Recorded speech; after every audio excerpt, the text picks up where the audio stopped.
Hey guys, it's Missy Wolf, and I'm here with Nickolas Benson. How are you? Hey.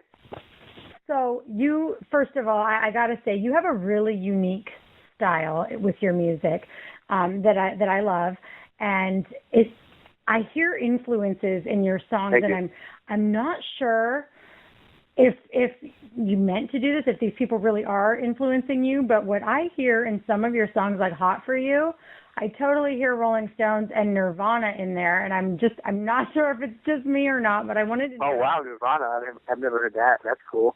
Really? Okay. Yeah, it was just, there was something about the intro to that song, and then just your voice kind of has a similar tone to Kurt Cobain to me. And like I said, maybe it's just me, but I totally dig your style. So Wow, that's interesting. Yeah, I mean, Rolling Stones, Keith Richards are my main influence. That and Graham Parsons. That's really cool. I've never heard that before, but I really dig that. oh, well, good. That you should say that. That's really cool. Oh, well, good. I'm glad because, I'm oftentimes, people are like, yeah, okay, whatever. And so, but, Right. Whenever I'm listening to music, I'm always listening to like, okay, what can I relate this to? Have I heard this before? And when Right. I at first heard that song, I'm like, whoa, it just stood out to me. So, The tone of a voice is very what makes a singer, right? Like the tone, like right. Axl Rose, whoever it is.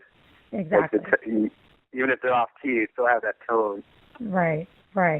And so I'm glad though. I mean, your style is definitely something that I think a lot of people. Well, and you have a ton of followers, by the way, on Twitter, right? I mean, you have like over. I'm working on it. Don't you have like over 70,000 followers? It's crazy.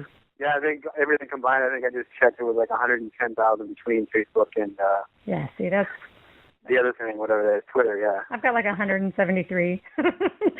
You have a lot of followers. That's great. But I want to talk about when did you learn when did you discover, I should say, that you wanted to pursue music as a career? Well, actually, I'm what I've been from my parents. What they tell me, I was singing since age 3. I had a really good music teacher in high school, band teacher, leader. Mm-hmm. Excuse me. And he would say, you have a really good ear for music, and I was playing the trumpet at the time, which I hated. Right. And I was like, I didn't never go to my trumpet lesson, and I would play the wrong note in class, and he would say, Nick, when is your band lesson? Because we'd come down to band lessons 15 minutes at a time, and I would never go, just because I hated the trumpet, and I eventually switched to drums. But he always said you had a really good ear for music, you do, and music is the one thing you can do till the day you die. So that really, and that really grabbed me. Like a lot of people, like music is something that you don't see a lot of people retiring from. Right. That's they die. So yeah, that was part of it. And then people tell me that I had a good voice, and I always kind of thought so. But I would sing in the car and stuff, and maybe I can sing a little bit. And then I actually didn't really learn the guitar until I was 23, until I went to Iraq when I was in the military, which is crazy. But I played piano and I played drums growing up, and so once I started to learn the guitar, I really grabbed onto writing songs, and that's where I really started. When I was stationed in Kuwait in Iraq, I started to write songs, play a few chords, and that's where it all really took off. So. Yeah, I was interested, to read that you learned the guitar when you were, stationed there. And I'm like, wow, you're in the military and you learn how to play music. And then, how cool is that for everybody that you were with, though? You got to entertain them, right? I mean. Yeah. Oh, yeah. I played for thousands of troops. It was really kind of crazy because after about 3 months of starting the guitar, I always had a really good ear. I could take the guitar really well and act like I knew what I was doing. But I really started to learn and took the time. And after a few months, we wrote a song about the life over there. It's called "That's Right, I Said It." Me and a buddy of mine, and we wrote a song about the lingerers, the cheating men, and the girls who were kind of I don't know how to say it, a little PC. You know what I mean? Yep. You get in that situation, and there's not, you get a little bored and such. But we wrote a song and we played it on the 4th of July talent show, and And it was kind of an out there song, so everybody thought we should have won. We were the popular choice, but somebody else won. And, it was real kind of a political thing, but It was a lot of fun. We had a lot of fun. Oh, wow. Cool. That's awesome. I love hearing stories like that. And, so for you, has the family supported this? I mean, obviously they said you've been singing since you were little. Have they supported you throughout all of this? Oh, sure. Yeah, they definitely have supported me. I've been in LA coming up on 11 years here. Yeah. And, yeah, they definitely support me. I come from South Dakota where country music's like in my blood, so that's my heart. Like I said, Graham Parsons is one of my major influences. Wow. Probably the biggest. But they definitely support me. They always say, Nick, you need to go to school, you need to get behind the scenes. I'm like, Mom, I'm already doing that. I'm already doing all this, behind the scenes stuff. I've been doing that forever. So. Right. Yeah, they got nothing but love and support from me. They know how talented I am. Well, and, as a parent, I mean, for me, I have a teenage daughter, so I know that day is going to come where she's going to want to leave, but am I going to be ready for her to want to move across the country? Probably not. So, kudos to your mom for, being okay and like letting you fly, right? She cried the day I left, but she supports me. Right. In whatever I do. So, how old is your daughter? My oldest daughter is 14. So. Wow. It's getting that age where she's about ready to. She keeps talking about moving to Italy and New York, and I'm like, oh gosh, please stop. That's just too far from me. Please don't. Go to Italy. Don't go to New York. Right. I know. I definitely think she'd probably have way more fun in Italy than New York. But, I took her there when she was 3 years old, and she has not forgotten it. So, I don't know. It's kind of in her blood to move away. So you're to blame, then. I really am. No, it's Bon Jovi. Bon Jovi's to blame because he's the reason why I took her there. Speaking of oh, really? You went to see Bon Jovi in Italy? Well, no, not Italy. I mean, I was blaming him for the New York part, and that's when she discovered that she wanted to travel. So. Oh, okay. Yeah. That's it. Yeah, no, I have not seen Bon Jovi in Italy, but I have friends there that have, and yeah, I bet it's amazing out there. I don't know. Have you ever been? I haven't been to Italy, but I've been to Paris, and I've been all through Europe, Munich. But I love Paris the most of the places I've been. Nice. My girlfriend actually spent 4 years in London, and she grew up in Jersey, and she grew up really close to where Bruce Springsteen lives today, and grew up, and right next door to Bon Jovi too. Right. I could tell you some stories off record about his lawn and some other things. Oh, nice. And he called the cops, but that's another story. Oh, how funny. Yeah. Bon Jovi, of all people, calls the cops. Right. Oh, that's awesome. I'll have to. Right? He's going to be mad as hell that I told that. But No. He'll be fine. I didn't say anything too specific, so. You'll have to share that story with me after. It's kind of funny. I actually just saw John in Nashville. He did a fan club trip out there, and I was out there covering it, and it was a lot of fun. But wow, so your girlfriend lived in London for 4 years? Yeah.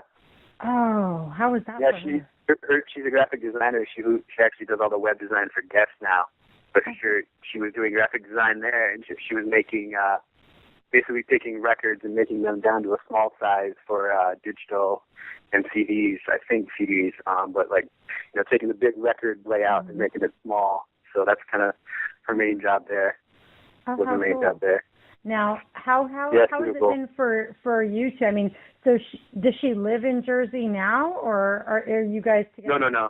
Oh, okay. We live in LA now together, but oh, perfect. We've been together for 7 years now. Wow, coming up on 8, and that's great. Yeah, she does. She's a whiz with graphic design. She does all my flyers and all my covers. I was going to ask, does she help you out with all of your stuff, with your music? Yeah. That's really cool. I'm getting, right now, I got 2 weeks till Rodeo on the Radio releases, so I need to get a cover out for that. So I'm like, babe, 11 days, 10 days, babe. Right. Now, so when it releases on radio, is it going to be on iTunes as well? It's going to be on Bandcamp and Reverb Nation, and I'm not sure where else right now, maybe SoundCloud. Okay. But I don't think it'll be on iTunes for a while. Okay. I'll put all my stuff on Bandcamp. Okay. I'm writing this down because I want to make sure that I include all the right links for everybody so that they can, follow you and get to all of your stuff. And definitely. Yeah, it'll be lastminutevillains.bandcamp.com. Okay, perfect. And my stuff, of course, is Nickolas Benson. Right. .bandcamp.com. Right. And that's what you can for sure find my stuff there. Okay, perfect. That's what I have written down is the nickolasbenson.bandcamp.com. So perfect.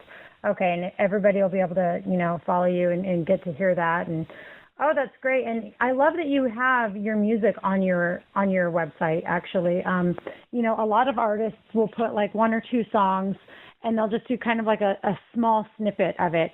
And it's really nice being able to listen to all of your stuff. I love it. And you did a cover. Cool. You did a cover of Troubadour, and I really liked it. You made it your own. Yeah, that was one of the first. Sorry to cut you off there. One of my first bands that I was involved in. Okay. When I got in LA, I have These Lovers, which is me and my girl, pretty much. Mm-hmm. These Lovers, Last Minute Villains, which I'm really pushing now, and that was a band I was in back in 2010. We did 3 songs of mine and then 2 songs of theirs.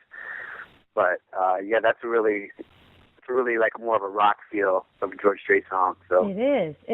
But so it was still recognizable, right? Because when you take a song from George Strait and you have country fans, I mean, George Strait is like king of country, right? So when you take one of his songs and you're going to cover it, I mean, people still want to know that's still the song, and they still want to be able to sing it and follow along. And you were able to keep that, but still make it your own, which I thought was very. You can't change it too much, right? Right, exactly. I thought that was a really wise move, but you did it really well. And I mean, it explains why you have so many followers. But, speaking of George Strait, this next song, Rodeo on the Radio, could have been a George Strait song. It was written by a buddy of mine, Joey Sykes, who just released an album. But he was in Nashville all the time. He wrote it in Nashville with a buddy. Gave it to George Strait's producer, and the tagline on the paperwork said, "George isn't looking for any country songs or cowboy songs at the moment." So at the moment, he was not looking for any cowboy songs. My buddy pitched Rodeo on the Radio to him, which is a good thing because now I get to sing it. So right. Oh, that's great. Well, lucky for you, definitely. And you never know. Maybe he'll want to come around and do it again later. You never know. But fine with me. Right? You're like, I am so good with that. I definitely think that's great. So what do you have coming up for the rest of 2016? We're going to do an EP, Last Minute Villains. It's going to be a 5-song EP. Okay. Maybe 6, 5 for sure. Rodeo on the Radio, May 8th. Song for You is already out. And then I think I'm going to do a Dodger song that I've been working on for a year. That's kind of like maybe, but that's basically it. We got 3 songs we're going to finish, and then the EP will be out shortly. Oh, that's great. And and obviously I know you've been playing, in the LA area for sure. Are there any shows that you have coming up? I don't have any shows lined up at the moment. Okay. But if you stay tuned, I definitely will. Right. Maybe the Echo or Silver Lake Lounge is where I play a lot. Okay, perfect. I know I'm so bummed you're not going to be at Stagecoach. I was so hoping that you would be there so that I could catch an on camera with you since we're both in California. But I would have loved that.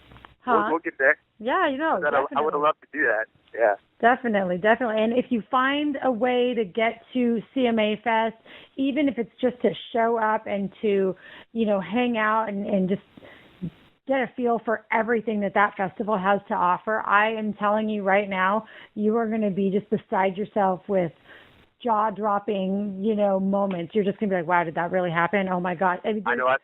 It's amazing. For sure. Go ahead. No, I've been following CMA Fest in the lineup. I'm really, it really looks great. Oh yeah, definitely. I mean, this will be my 3rd one.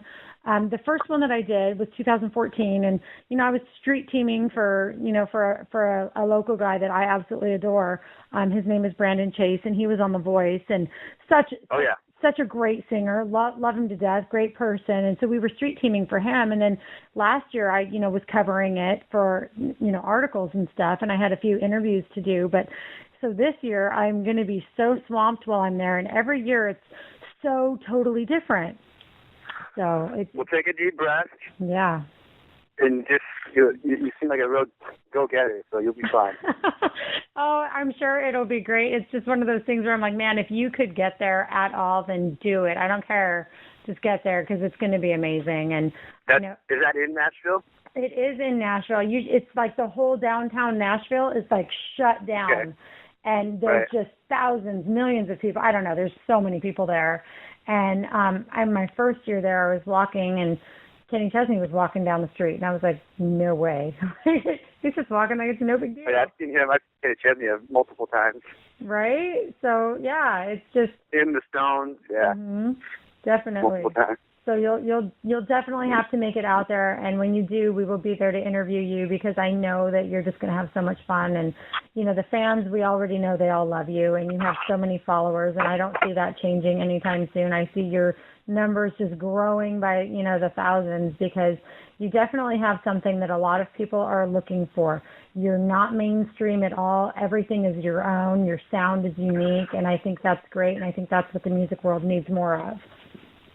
Thank you so much. No, absolutely. Absolutely. Yeah, there needs to be more of that, doesn't there? Huh? There needs to be more of that. There definitely does. People just taking a stand saying, this is who I am, this is what I want to do, and this is how I'm going to do it. And like Prince. Exactly. Oh, my gosh. Yes, definitely. And so much admiration for that.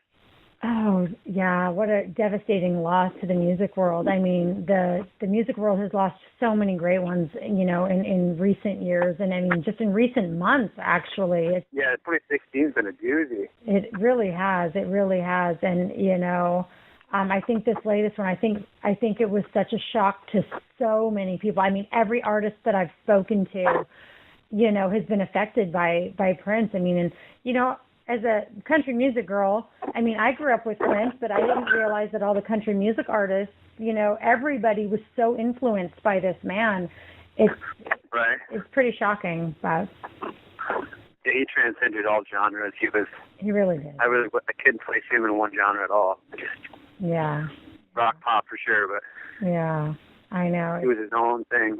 Definitely, and I think that's, something that a lot of people have, looked up to for so long. And I think a lot of people actually just kind of felt lost the moment that they heard the news. A lot of people didn't know, and they didn't want to believe it. I saw that on multiple posts that tell me this isn't real. Yeah. I'm not reading this. This isn't happening. This is a joke. People were looking for it to be on, the hoax things, the like the Snopes or whatever it is. I saw a lot of that going around, and it's heartbreaking to see how many people were devastated.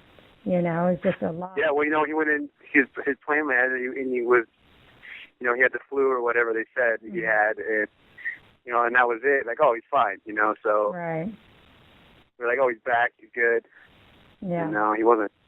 No, exactly. It was definitely a shock to everyone, and it's really sad. So prayers to his family and friends and all who knew him. I know that it's some tough times ahead. So. But thank you so much for taking the time to talk with me today, and I'm really looking forward to everything you have coming up. And you said May 8th is when it's going to be out. Yep, Mother's Day. I was going to say, wait, that date sounds familiar. Duh, Mother's Day. Okay.